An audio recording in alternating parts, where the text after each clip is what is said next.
तो स्वागत है आपका विनर्स एकेडमी प्रयागराज में। मैं समीर शुक्ला आज आपके सामने माई हेवन जो चैप्टर हम लोगों ने पिछले 2 दिन से पढ़ा है, आज उसका हम लोग रेफरेंस कॉन्टेक्स्ट एक्सप्लेनेशन पढ़ेंगे, लिखेंगे, लिखने के तरीके को जानेंगे। और अब मैंने आपसे कई बार कहा कि अगर आप किसी भी लेसन की हिंदी जानते हैं तो आप उसके सेंट्रल आइडिया और रेफरेंस कॉन्टेक्स्ट को भी आराम से लिख सकते हैं। इसलिए मैंने इसकी हिंदी एक्सप्लेनेशन का जो लिंक है मैंने वो डिस्क्रिप्शन में दे दिया है, आप उसको देखें। उसके बाद आप कोशिश करें, try to write your central idea और रेफरेंस कॉन्टेक्स्ट एक्सप्लेनेशन। और एक सबसे बड़ी बात कि मैं इस समय वीडियो शेयर नहीं कर पा रहा हूं, मैं लिंक जो है वो व्हाट्सएप पे नहीं शेयर कर पा रहा हूं।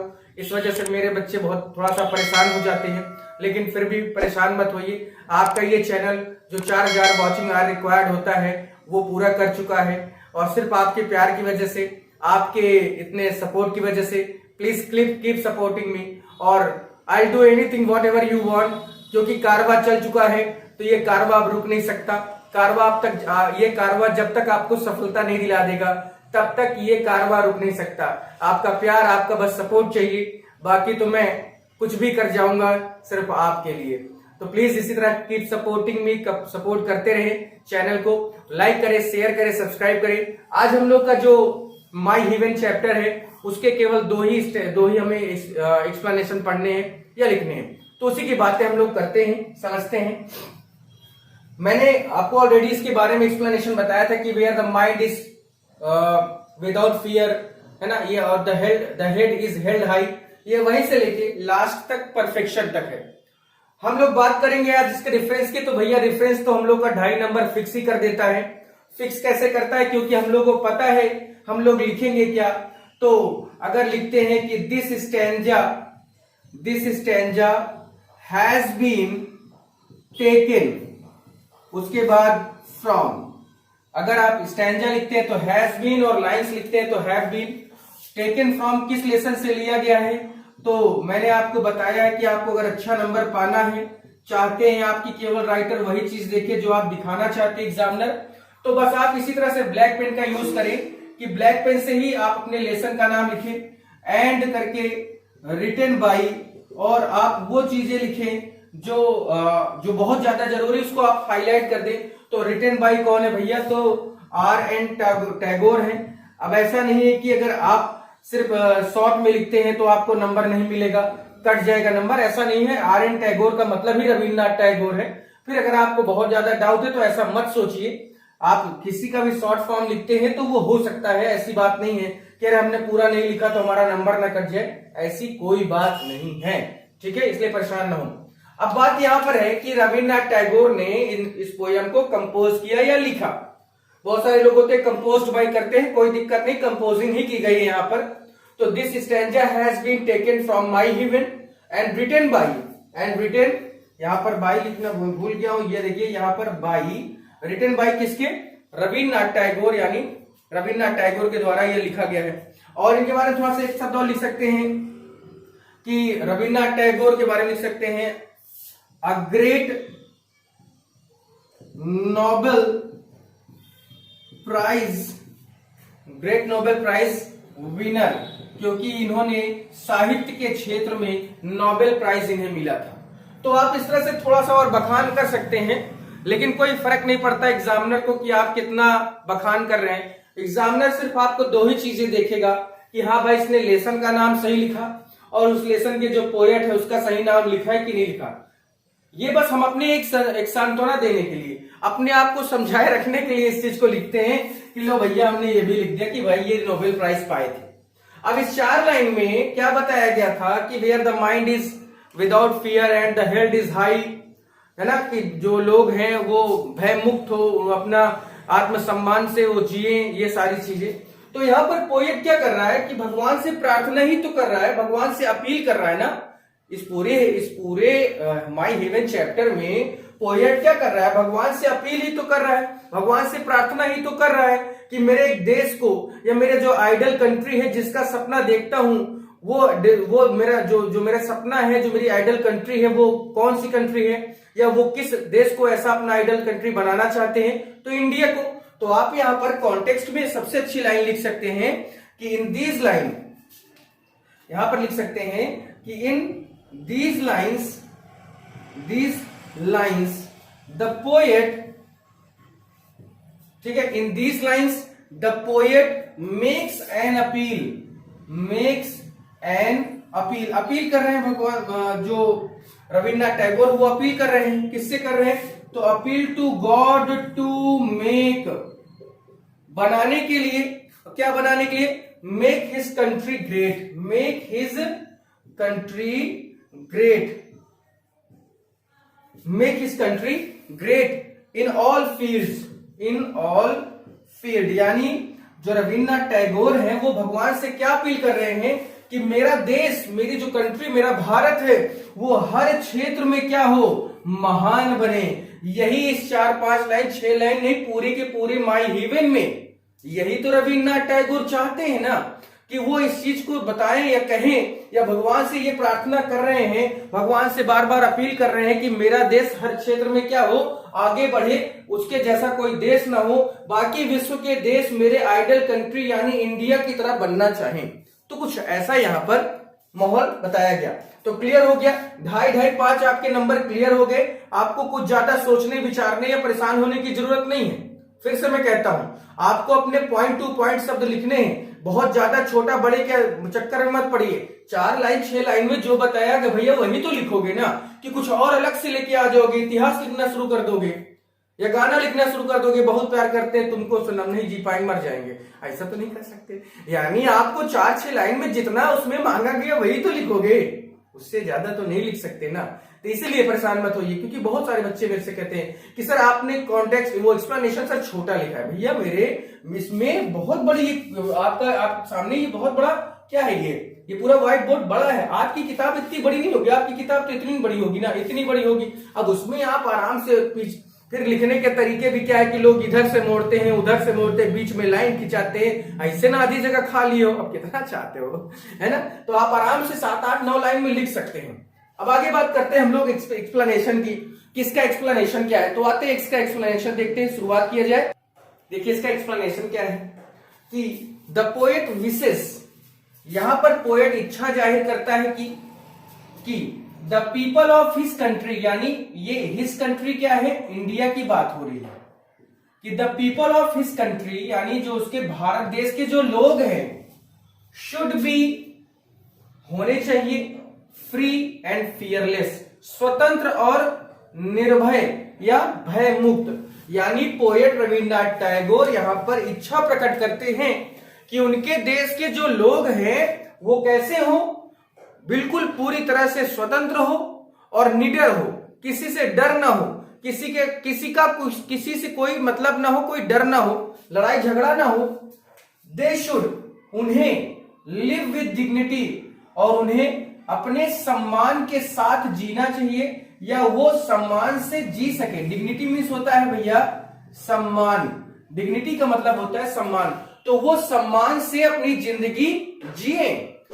पोएट क्या चाहता है कि भय मुक्त हो, यानी निडर हो, स्वतंत्र हो, सम्मान से अपनी जिंदगी जिए। They should get free knowledge, और उन्हें बिना किसी बाध्यता के, बिना किसी डर के ज्ञान मिलता रहे, शिक्षा मिलती रहे, वो भी फ्री मिले, जैसे हम कर रहे हैं। हम फ्री तो दे रहे हैं ना भाई, पैसा तो नहीं लिया ना, नहीं लिया ना, नहीं लूंगा, ठीक है। एंड आई प्रॉमिस, कभी नहीं लूंगा। They should not be divided due to, और उनमें अलगाव नहीं होना चाहिए, उनमें बदलाव नहीं होना चाहिए, या उनमें किसी भी तरह का डिवाइडेशन नहीं होना चाहिए। ड्यू टू, किस कारण को लेकर, जाति भाषा, जाति, धर्म और भाषा को लेकर, यानी जाति को लेकर, भाषा को लेकर, धर्म को लेकर उनमें किसी भी प्रकार का कोई क्या नहीं होना चाहिए, विभाजन नहीं होना चाहिए। डिवाइडेड मीन्स क्या होता है, विभाजित, ठीक है। डिवाइडेड मीन्स होता है विभाजित, ड्यू टू माने होता है इस कारण से, इस कारण से। तो भैया यहां पर बात है कि जो भारत के लोग हैं उन्हें निडर होना चाहिए, उन्हें फ्री होकर जिंदगी जीनी है, शिक्षा मुफ्त हो, शिक्षा वाली सारी चीजें मुफ्त हो, प्लस उन्हें आपस में ही जाति, धर्म और भाषा के आधार पर विभाजन नहीं करना चाहिए, जैसा कि 1947 में हमारा भारत देश हो चुका है। ऐसा है ना, जो मुस्लिम थे वो पाकिस्तान गए, जो हिंदू है वो हिंदुस्तान में रहे, ये विभाजन हुआ नहीं। आज सोचिए कि हमारा भारत देश कितना बड़ा देश होता, वो आप कल्पना भी नहीं कर सकते। आप जानते होंगे गंधार नरेश जो शकुनी था वो कहां का था? शकुनी को गंधार नरेश कहा जाता है, और गंधार कहां है? अफगानिस्तान में। तो सोचिए आप कि भारत, पाकिस्तान प्लस अफगानिस्तान, कितनी बड़ी जगह होती भारत की। लेकिन क्योंकि हम जाति, धर्म और भाषा के आधार पर आज भी लड़ रहे हैं, एक दूसरे से लड़ रहे हैं। हो क्या गया है भारत देश को? यहाँ के लोगों को क्या हो गया है? अरे हम हैं इंसान, सब एक ही तरह से हैं, सब एक ही तरह से काम करते हैं, लेकिन फिर भी ये जो नेता नगरी है ना, ये बर्बाद करके रख देगी इस देश को। खैर, क्या कर सकते हैं, हम लोग उसी को चाहते हैं कि बर्बाद ना हो। They should be truthful and sincere, उन्हें पूरी तरह से सच्चा होना चाहिए, अपने कार्य के प्रति सिंसियर होना चाहिए। They should make all effort to get perfection in all field of life, और उनके अंदर लगातार अपने कार्य को पूरा करने का क्या होना चाहिए? एफर्ट होना चाहिए, वो हर क्षेत्र में होना चाहिए। यही विशेष रविन्द्रनाथ टैगोर भगवान से कर रहे हैं या करना चाहते हैं। चलिए आगे वाले में इसका आप स्क्रीनशॉट लेना चाहते हैं तो ले लें, बाकी हम लोग आगे वाले में बढ़ते हैं। चलिए नंबर 3 है कि वेयर द क्लियर, इसके आगे से लास्ट में है अवेक तक। मैंने इसको सब कुछ आपको पूरा पढ़ाया है ना, पूरा मैंने इसका डिस्क्रिप्शन में मैंने बताया कि लिंक भी दिया है, आप वहां जाके देख लें, ठीक है। अब इसका रेफरेंस तो वही है, रेफरेंस तो अलग से लिखाने की जरूरत है नहीं, लेकिन हाँ कॉन्टेक्स्ट देखते हैं। कॉन्टेक्स्ट में कि in this line the poet put before us, poet हमारे सामने कुछ चीजें रखते क्या है? An ideal picture of free India, कि स्वतंत्र भारत का पिक्चर कैसा होना चाहिए, या स्वतंत्र भारत को एक आइडल कंट्री बनना है तो वहां के लोगों में क्या क्या क्वालिटीज होनी चाहिए। इसी पिक्चर को रविन्द्रनाथ टैगोर ने इस 4-5 लाइन्स के लाइन में रखा था। Clear stream of dead habits, ये सारे वर्ड थे उसमें।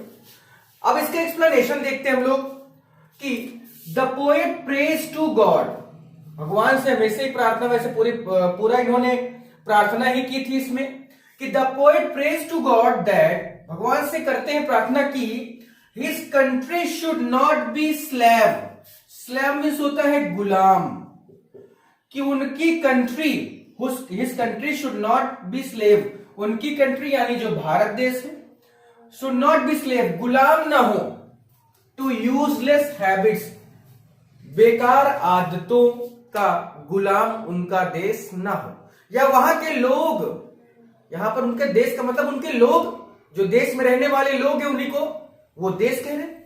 तो उन लोगों को बेकार की आदतों के पीछे नहीं पड़ना चाहिए, या बेकार की आदतों का गुलाम नहीं होना चाहिए।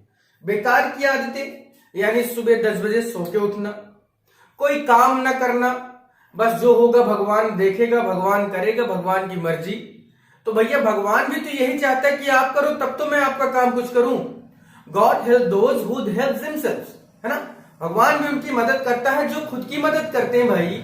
तो इसका मतलब यही है कि ये जो पोएट हैं रविन्द्रनाथ टैगोर, ये चाहते हैं कि यहाँ के जो लोग हैं या मेरा देश ऐसी बेकार की आदतों में न पड़ जाए, या वहां का उसका गुलाम न हो जाए। He compare reason to a clear stream, वो कंपेयर करते हैं, रीजन यानी तर्क की बात हो रही है यहां पर, इस रीजन का मतलब है तर्क का, टू अ क्लियर स्ट्रीम। जैसे यहां पर बात मैं करूं कि वो यहां पर तर्क और सोच या धारा, जो स्ट्रीम मतलब तो धारा होता है, स्ट्रीम मीन्स होता है धारा। अब इसका मैं आपको बताता हूं पूरा इसका वर्ड की, थोड़ा सा पीछे चल के हम लोग बात करते हैं कि जहां मस्तिष्क ईश्वर की प्रेरणा से सदैव विकसित विचार तथा कार्य की ओर अग्रसर होता है, और जहां लोग पुराने रीति रिवाज के आदी न हो तथा तर्क के आधार पर नए विचारों को स्वीकार करने की इच्छुक हो। तो वही है, तो तर्क के आधार पर पुरानी धारा को छोड़ दें, कुछ नया सोचिए। This stream of reason should not flow through desert of old custom and habits. वही कहा जा रहा है कि ये जो लोग हैं यहाँ के, उन्हें पुराने रीति रिवाज, पुरानी परंपराओं को छोड़ देना चाहिए और आगे बढ़ने के लिए कुछ नया सीखने, कुछ नया करने के इच्छुक होने चाहिए। ये नहीं कि जो आया वो हो गया, जो ऐसा चल रहा है वो ठीक चल रहा है, नहीं, कुछ नया करने की कोशिश करनी चाहिए, कुछ आगे बढ़ने की कोशिश करनी चाहिए, ना कि पुरानी चीजों के साथ, पुराने रीति रिवाज, परंपराओं के साथ बस बंधे रहें। यही चीजें यहां पर बात की जा रही स्लैब से कि वो बेकार की चीजें हैं। अब इन चीजों को छोड़कर हमें कुछ नया सीखने, नया करने की इच्छा रखनी चाहिए। उसके बाद इट मीन्स, यहां इसका मतलब क्या है कि people should accept new idea, नए विचारों को स्वीकार करना चाहिए on the basis of reason, जो तर्क पर आधारित हो, उन्हीं विचारों को वो एक्सेप्ट करे। और एक्सेप्ट करने का मतलब ये नहीं कि जो मन में आए वही एक्सेप्ट करे, जो उनके लिए फायदेमंद हो, उनके घर परिवार, उनके लोगों के लिए, उनके देश के लिए फायदेमंद हो, उस हर एक चीज को यहाँ के लोगों को, इस भारत देश के लोगों को एक्सेप्ट कर लेना चाहिए। उसके बाद है they should be progressive in thought, सोच में उनका विकास होना चाहिए, या वो अपनी सोच को और विकसित करे, प्रगतिशील रखे, एंड एक्शन, और कार्य में भी क्या हो, प्रगतिशीलता हो। The poet prays to God to bless his country with freedom, और पोएट भगवान से प्रार्थना करते हैं कि वो उनकी कंट्री के लिए हमेशा स्वतंत्रता का आशीर्वाद दे, यानी उनकी कंट्री हमेशा स्वतंत्र रहे, आगे बढ़े, प्रोग्रेसिव रहे, और इस कंट्री में के विकास में या आगे बढ़ने में, या जो जिस चीज में हम लोग प्रयासरत हो, उसमें कोई भी बाधा ना आए, क्योंकि बाधाएं बहुत होती है, बाधाएं बहुत आती हैं। तो ये सारी चीजें मुझे यहाँ पर मुझे आपसे बतानी थी। इसका 2 ही एक्सप्लेनेशन था, इसलिए मैंने ये करवाया। कल हम लोग पोइट्री का लास्ट लेसन पढ़ेंगे, और कल के बाद 2-3 दिन बाद आपकी पोइट्री जो है वो खत्म हो जाएगी, और बहुत जल्दी मैं 11th का भी कोर्स लेके आ रहा हूं। बस मेरे बच्चों थोड़ा सा बर्दाश्त रखो इस महीने, बाकी मैं इस महीने के बाद आपसे 12th वालों को बिल्कुल नहीं आपसे आगे जाने दूंगा। मैं आपके सिलेबस में भी तुरंत आ जाऊंगा, और हो चाहे जो भी करना पड़े, चाहे मुझे 2 क्लास चाहे 3 क्लास लेनी पड़े, आई एम रेडी। और please support me, keep supporting me. आपका ये जो फैमिली है, ये जो हमारा चैनल है, आपका जो चैनल है वो ग्रो करता रहे। बस लाइक करें, शेयर करा करें, सब्सक्राइब कर दिया करो भैया। अगर नए हो चैनल पे या नहीं जानते हो तो प्लीज एक बार पूरे वीडियो देख डालो, फिर आपको फील द डिफरेंस वाली कहानी होगी कि आप डिफरेंस पाएंगे। और प्लीज अगर आप कोई दिक्कत नहीं होगी आपको, और मैंने मंडे से, या हो सकता है बस बहुत जल्दी मैं पीडीएफ मुझे भी क्या करना है भैया, बस फोटो खींच के भेजना ही तो है, वही पीडीएफ होती है भाई, और कोई कुछ बना के कोई नहीं लाता है, ठीक है। इसलिए परेशान मत होना, पीडीएफ नोट्स वोट्स सब वही है। मैंने कितने लोगों को देखा है, बस फोटो खींच के भेज देते भैया पीडीएफ। अरे वो काम तो सभी कर सकते, कुछ हाथ से लिख के दो तो जाने। खैर, ये सारी बातें होती रहती है, सारी बातें होनी चाहिए, लेकिन आपको परेशान होने की जरूरत नहीं है। मैं ये कारवां लेके निकल पड़ा हूं इंग्लिश का, आपको उसमें पीछे नहीं होने दूंगा, ना खुद पीछे हटूंगा। मेरा आपसे वादा है, बस चैनल को सपोर्ट करते रहें। लिंक मैं शेयर नहीं कर पा रहा हूं, रियली सॉरी, और बहुत जल्दी शेयर करना भी शुरू कर दूंगा। आज के लिए बाबू इतना ही, थैंक यू।